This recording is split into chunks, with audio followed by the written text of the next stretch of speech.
जय श्री राम सभी को। कैसे हैं आप सभी? उम्मीद है सभी अच्छे होंगे। तो भाई मैं नमन वर्मा आज वीडियो लेकर के आया हूँ। अमित शाह संसद में ओवैसी से भिड़े।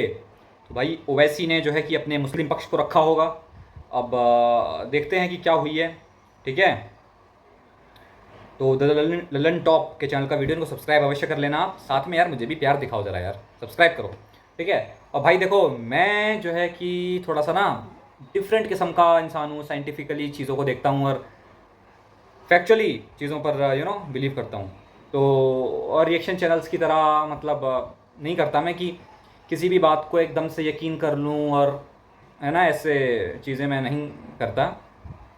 मैं किसी भी चीज़ को बहुत ही डीपली और साइंटिफिकली देखता हूँ। ठीक है ना। तो तभी कई लोगों को मेरी बातें जो है पसंद नहीं आती हैं, क्योंकि ये होता है कि एक क्रिश्चियन को क्या चीज़ें पसंद आएंगी कि आप उसका फेवर कर दें, बहुत पसंद आएगी उसे कि ये तो मेरा फेवर कर रहा है। एक इस्लाम के मानने वाले को क्या चीज़ें पसंद आएंगी कि मैं उसकी बढ़ाई कर दूँ, उसका वीडियो पर रिएक्शन दिया और खूब बढ़ाई कर दूँ, वाह जी वाह इस्लाम बहुत बढ़िया बहुत बढ़िया। ठीक है, तब तक तो सब अच्छा चलता रहेगा। जहाँ मैं कोई सवाल खड़ा कर दूंगा तो फिर वहाँ दिक्कत हो जाएगी। ठीक है, तो अब झूठ यार बोला नहीं जाता मुझसे, देखो ऐसा है। बाकी रिएक्शन चैनल वाले तो चलो चल रहा है काम, वो बोल रहे हैं झूठ, लेकिन अपन नहीं बोल पाते यार। देखो भाई, अपने को अगर लगता है कि यार यहाँ पे सवाल पूछना बनता है तो अपन पूछते हैं भाई फिर। ठीक है, ऐसे ही मैं सर नहीं ला देता। और हिंदू धर्म भी है, हिंदू धर्म में भी आप कई सवाल पूछ सकते हैं, कई सवाल उठ सकते हैं। तो आपके हर सवाल का जवाब देने के लिए मैं रेडी हूँ। आप लोग बिल्कुल सवाल उठाएं, उनका जवाब मैं अवश्य से दूंगा। और हर सवाल का जवाब मेरे पास है। आप मुझसे हिंदू धर्म से जुड़ा हुआ, सनातन धर्म से जुड़ा हुआ कोई भी सवाल पूछ सकते हैं, उसका जवाब आपको अवश्य मिलेगा। कई जवाब सवाल पूछे भी गए हैं, उसका जवाब मैंने दिया है और आगे भी देता रहूँगा। किसी भी रिलीजन को आप ट्रू रिलीजन तब तक नहीं बोल सकते जब तक कि उसमें जो है आप हिंदू धर्म को गलत प्रूफ ना कर दो। पंडितों को छोड़ें, जो आप बड़े बड़े विद्वान पंडितों के आप देखते होंगे डिबेट्स, वो तो आधे बटे हुए हैं। कृष्ण वाले अलग अलग बटे हैं, राम वाले अलग बटे हैं, शिव वाले अलग बटे हैं, उनको तो रहने दें आप।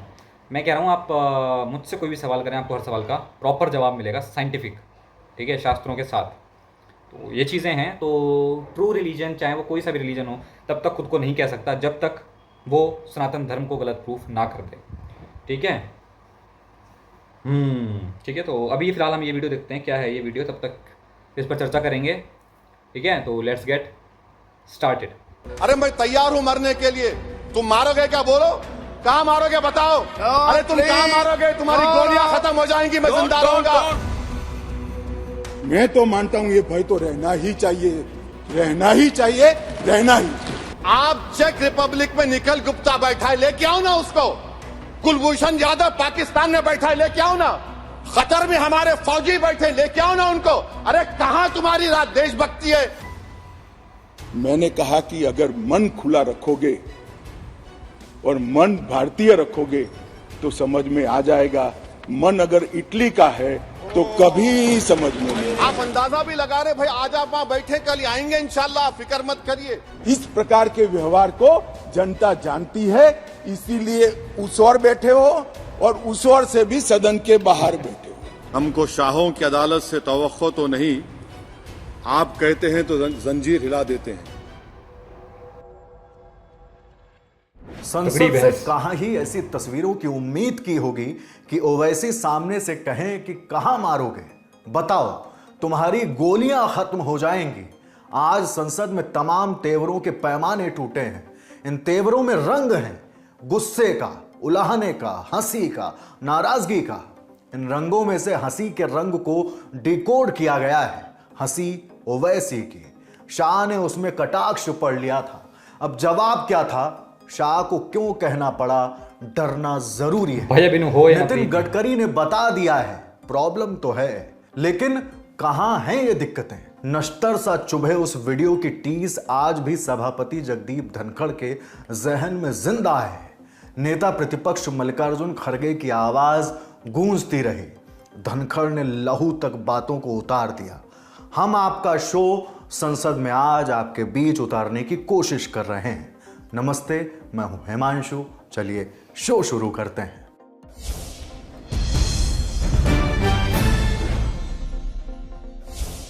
सुबह 11 बजे लोकसभा की कार्यवाही शुरू हुई। प्रश्नकाल की घोषणा। सदस्यों ने रेलवे से जुड़े कई सवाल पूछे थे। इन पर रेल मंत्री अश्विनी वैष्णव ने जवाब भी रखे। 11:26 का वक्त। विपक्षी दलों के कुछ सांसद प्लेकार्ड लेकर सामने पहुंच गए। लोकसभा अध्यक्ष ओम बिड़ला इस बात से नाराज हो गए। नाराजगी जाहिर करने के साथ ही सदन की कार्यवाही को दोपहर 12 बजे तक के लिए स्थगित कर दिया गया। दोपहर 12 बजे पीठासीन राजेंद्र अग्रवाल ने सदस्यों से दस्तावेजों को सभा के पटल पर रखने को कहा। फिर भारतीय न्याय द्वितीय संहिता 2023 और साक्ष्य द्वितीय बिल 2023 पर दोबारा चर्चा शुरू हुई। हम इस बिल के बारे में भी आपको जरूर जानकारी देंगे, तो वीडियो में बने रहिए। अब बारी थी झारखंड के गोड्डा से बीजेपी सांसद डॉक्टर निशिकांत दुबे की। मैकाले से शुरू हुई बातों की राह अपनी जिंदगी तक पहुंची। अंग्रेजों ने दो चीजें इस देश में दी। ये बड़ा विद्वान सदन है, सभी इसके जानकार हैं। जो रविशंकर प्रसाद जी ने जहां से समाप्त किया वहीं से शुरू करना चाहता हूं। इस देश में मैकाले ने दो चीजें दी। एक, मैकाले ने एक ऐसी शिक्षा पद्धति दी जिसमें कि हमारे बच्चे किस तरह से चपरासी हो सकते हैं, किरानी हो सकते हैं, कैसे अंग्रेजों की गुलामी के लिए वो अक्षर लिखा पढ़ी कर सकते हैं। तो एक वो शिक्षा पद्धति दी, और एक ये 1860 का जो है इंडियन पेनल कोड, जिसको कि भारतीय न्याय संहिता हमने अभी नाम दिया है। और इसके ऊपर खूब चर्चा हुई। लेकिन माननीय प्रधानमंत्री जी ने जो दो बड़े काम किए इस लोकसभा में 2019 से लेकर 2024 तक में, जो एक बड़ा काम हुआ कि उन्होंने दोनों चीजों को, गुलामी की जो दो निशानी थी, जो मैकाले की शिक्षा पद्धति थी, वो नई शिक्षा पद्धति दी, और ये 1860 का जो इंडियन पेनल कोड था उसको खत्म करने का फैसला किया। लेकिन मुझे दुख होता है सर कि जब यहां चर्चा होती है तो चर्चा ये होती है कि ये इंडियन पेनल कोड था, ये सीआरपीसी था, आप इसको बदल लें। मुझे ये नहीं लगता कि भारत की सभ्यता संस्कृति जो समझते हैं सर, वो अपने ऊपर उनको घमंड क्यों नहीं होता है, अपने ऊपर उनको विश्वास क्यों नहीं होता है। यहां जो सीआरपीसी आईपीसी की बात चल रही है, दो चीजें इस देश में चली सर जिसके आधार पर कि दंड मिलता था, न्याय मिलता था। वो याज्ञवल्क स्मृति था, जिनको कि वेद में, अपने हिंदुत्व होने में, भारतीय होने में जिनको घमंड हो, कि याज्ञवल्क स्मृति ऐसी थी जिसमें कि दंड निर्धारित था। और दूसरा जो है चाणक्य की अर्थनीति था जिसमें कि दंड निर्धारित था। जो हमारे माननीय प्रधानमंत्री जी आज कह रहे हैं वो चाणक्य से एक बड़ी प्रेरणा लेकर कह रहे हैं सर। चाणक्य क्या करता था, आपको कहानी याद है, आप तो वहां विभाग प्रचारक रहे सभापति महोदय, कि चाणक्य जो है, चाणक्य यदि किसी से व्यक्तिगत मीटिंग करते थे तो उसके लिए उनका दिया और बाती अलग होता था, और यदि सरकारी मीटिंग करते थे तो उसके लिए उनका दिया और बाती अलग था। लोकसभा में हैदराबाद से ऑल इंडिया मजलिसे इत्तेहादुल मुस्लिमीन यानी AIMIM के सांसद असदुद्दीन ओवैसी इस बिल की मुखालिफत में खड़े हुए। बात शेर से शुरू हुई थी। ओवैसी के संबोधन के बीच अचानक सदन का तापमान बढ़ने लगा। सर, ये 3 फौजदारी के कवानीन खुद मुजरिमाना है। ये जुर्म की रोकथाम से ज्यादा हुकूमतों के जराइम को कानूनी शक्ल देने के लिए बनाए जा रहे हैं। अब तरफे तमाशा यह है सर कि पिछले सेशन में मोदी हुकूमत ने जन विश्वास बिल 2023 को, जिसमें 183 प्रोविजंस और 43 कवानीन थे इम्प्रिजनमेंट के, उसको निकालकर फाइन में तब्दील कर दिया। उसमें ड्रग्स एंड कॉस्मेटिक्स एक्ट को भी तरमीम की गई, और सजा के बजाय सबस्टैंडर्ड ड्रग्स के लिए आपने फाइन ला लिया। तो मैं ये बोलना चाहूंगा सर कि सबस्टैंडर्ड ड्रग्स के मैन्युफैक्चर के लिए आपने जेल के बजाय फाइन उसमें तब्दील करके। तो ये जरूरी है बोलना इस ऐवान में कि जन विश्वास के नाम पर आपने इस सबस्टैंडर्ड ड्रग्स से आवाम को खतरे में डाल दिया। अब आप डीक्रिमिनलाइजेशन की बात करते हैं, जहां पर कंपनीज को सजा देना था वहां पर आपने नहीं किया, फाइन में तब्दील कर दिया। और जो खवानीन नॉन वायलेंट क्राइम्स हैं, सेडेशन, डेफेमेशन, उसको आपने इस नए क्रिमिनल लॉ में ला लिया। तो सर ये बात साफ हो गई कि जन के लिए अविश्वास, धंधे के लिए विश्वास, ये इस हुकूमत का नया मंत्रा है। और लाइटर वेन में अगर मैं कहूं तो जॉन अलिया ने कहा था कि जुर्म में हम कमी करें भी तो क्यों, तुम सजा भी तो कम नहीं करते। ओवैसी इन तीनों बिलों की खामियां गिना रहे थे, बता रहे थे कि बदलना क्या चाहिए था, बदल क्या दिया गया। तो गाइज ये था वीडियो। अभी जो है कि हम इतना ही करते हैं क्योंकि वीडियो लंबा होता है फिर। ये जो है पार्लियामेंट की बहस का एक वीडियो क्लिप था। देखिए बिल्कुल मैं तो इस पक्ष में हूँ कि भारत जो है उसको अपनी नीतियों से चलना चाहिए, जो उसकी नीतियाँ, जो उसकी संस्कृति से आती हैं। उसकी संस्कृति से भगवत गीता आती है, उसकी संस्कृति से वेद आते हैं, ठीक है। उसकी संस्कृति से आप कह सकते हैं चाणक्य नीतियाँ आती हैं, ठीक है। तो आप ऑफिशियली हिंदू राष्ट्र ना कहें, बट जो संविधान में चीज़ें हैं वो भगवत गीता और इन सब चीज़ों का सार ही तो है, ठीक है। डायरेक्टली रूप से नहीं है तो इनडायरेक्टली रूप से जो हमारे पूरे वेदों का ज्ञान है वही हमारे सिस्टम को चला रहा है ना। तो इसमें गर्व की बात है क्योंकि हम कोई मज़हब या रिलीजन नहीं है, हम एक सिविलाइजेशन है, ठीक है। We are a civilisation.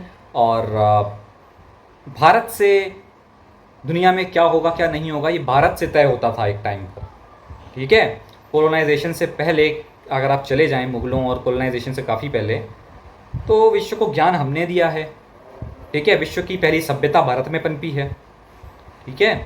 तो जब कोई शहर नगर बसे नहीं थे, सब कोई जो है कि बकरी चरा रहे थे, कोई जंगलों में थे, पत्थरों से आग जला रहे थे, आदिवासी जीवन जी रहे थे, उस समय यहाँ पर भारत में एक सिविलाइज्ड सोसाइटी रहती थी।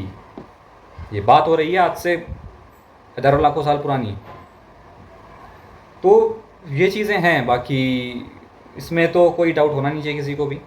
और भारतीय जो भी है तो उसको तो गर्व होगा ही होगा डेफिनेटली। और ये देखें आप प्रीमियम चीज़ों को, प्रीमियम चीज़ें ना कम क्वांटिटी में होती हैं। प्रीमियम चीज़ें जो होती हैं वो उनकी क्वांटिटी कम होती है, उन पर क्योंकि क्वालिटी होती है। और जो बहुत सारी चीज़ें होती हैं उन पर फिर प्रीमियम नहीं होती हैं, वो प्रीमियम नहीं रह जाती हैं। वो प्रीमियम हमेशा कम अमाउंट में। शिवाजी द बॉस का डायलॉग, झुंड में तो शेर अकेला ही आता है, ठीक है। तो जितने भी आप देखें कि कम पॉपुलेशन है जिनकी, आप देख सकते हैं हिंदूज़ पूरे दुनिया पर राज कर रहे हैं आज के टाइम पर। बड़ी बड़ी कंपनी के सीईओ हैं, पारसी देख लें आप, ठीक है। सिख कम्युनिटी देख लें आप। तो ये सब जो है कि बिल्कुल कह सकते हैं आप बिजनेस माइंडेड, टेक्निकल माइंडेड लोग हैं बहुत ज़्यादा, ठीक है। और ये रिलीजन में बिल्कुल नहीं डूबे हुए, ठीक है। और हम जो हिंदू लोग होते हैं हम पैदाइशी ही ऐसे होते हैं, मज़हब की बातें करते ही नहीं ज़्यादा, हमारे अंदर कुछ है ही नहीं वो कट्टरता जिसे आप कहें। तो ये चीज़ें हैं। बाकी ये तो अपना मुस्लिम पक्ष रखते हैं हमेशा, AIMIM के जो हैं। चलेगा देश अब ऐसे ही, अब क्या कर सकते हैं। हिंदुत्व की सदी है, सनातन युग है, तो अब भारत से ही एक संदेश जाएगा और भारत ही विश्वगुरु बनेगा। ये ईश्वर की इच्छा है भाई कि हर युग में भारत विश्वगुरु रहा है, तो इस युग में क्यों ना रहे भाई, इस युग में भी रहेगा। भले ही हम कोलोनाइजेशन में रहे एक लंबे टाइम तक, हज़ारों साल की गुलामी, लेकिन at the end of the day जीत हमेशा सत्य की होती है। संघर्ष कितना भी हो, भगवान राम की रावण पर जीत होती ही है, ठीक है। तो इसे आप लीला समझ लें कि ये लीला चल रही थी। भगवान राम ने भी तो बड़े कष्ट उठाए ना, वो तो भगवान थे, उन्होंने उठा लिए, तो हम तो इंसान है ना। Eight the end of the day अगर आप डीपली देखें तो भगवान है, लेकिन ओवरऑल अगर अभी मैं कहूँ तो इंसान है, ठीक है। बाकी तो भगवान से ही मिलना है जाके सीधा। और चलिए मिलते हैं फिर नेक्स्ट वीडियो में, तब तक के लिए बने रहें आप मेरे साथ। मिलेंगे नेक्स्ट वीडियो में, तब तक के लिए भारत माता की जय, वंदे मातरम, जय जय श्री राम।